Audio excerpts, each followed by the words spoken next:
Well, today was day 7. It was much better than day 6. When you go 10 days of spring break and you're a college student, I doubt if you're doing a whole lot of things to get better in football. So we had to get them back. We went through a painful adjustment on Monday, but today was much better.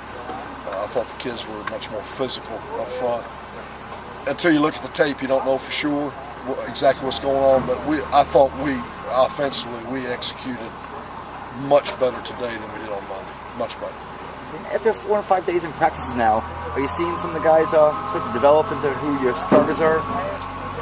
Honestly, yeah. I think I could tell you who I think would be. I'm disappointed that we're not getting the development out of some of the guys that haven't played. We're not getting the development out of them that we need to. They've got to come along. I made a decision last year. We didn't play many guys because we just didn't feel like they were ready to play.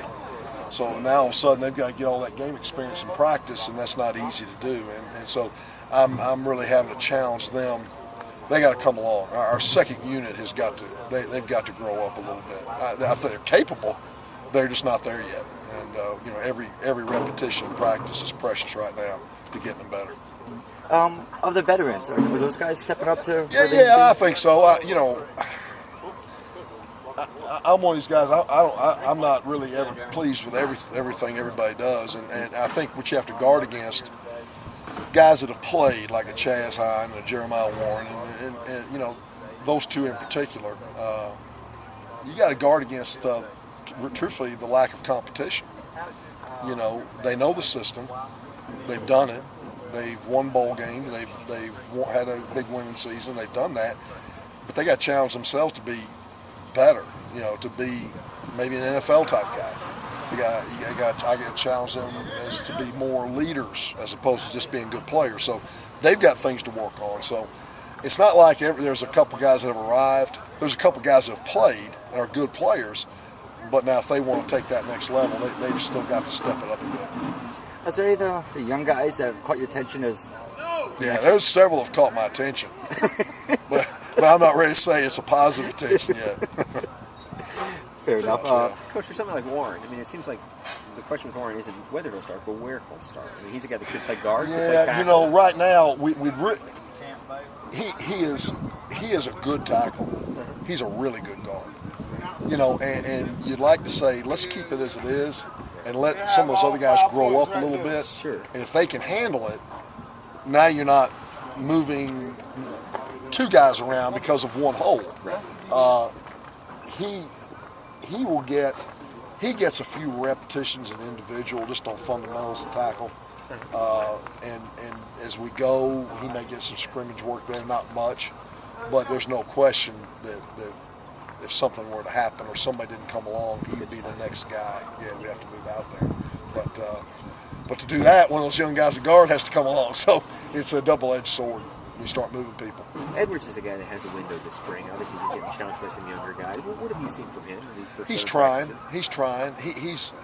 Damien's one of these kids that his body, he probably was really too big as a youngster. He grew too fast. He's pretty athletic, but his strength level is just now starting to be what it should be for a kid his size. I have no problem with Damien's effort. I got no problem with Damien's ability. He's just got to come along, and there's a bunch of guys in that same boat, not just him. Right. I think the ability's there and the want to's there. I want to shoot 75 at Innisbrook, but I can't do it.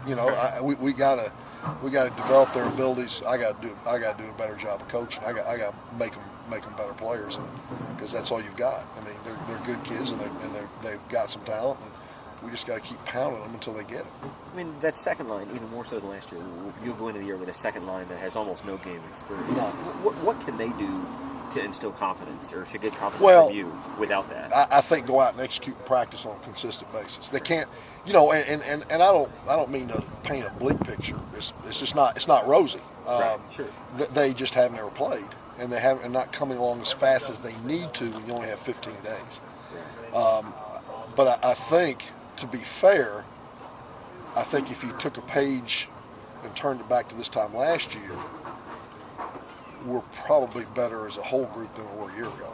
Right. You know, I mean, last year they were probably more known commodities, more guys that had played in games. well, we had 3 guys. You know, you had Sims and Warren. I mean, Sims and Samson. Bass and Sampson, and then Warren had played, and Hine had played. Well, you're right, but I think when you looked at the 10 to 12 guys you worked with last year, this 10 to 12 may not have Samson Jennis in it or Jacob Sims, but as a group, it's better than what we were this time last year. Sure.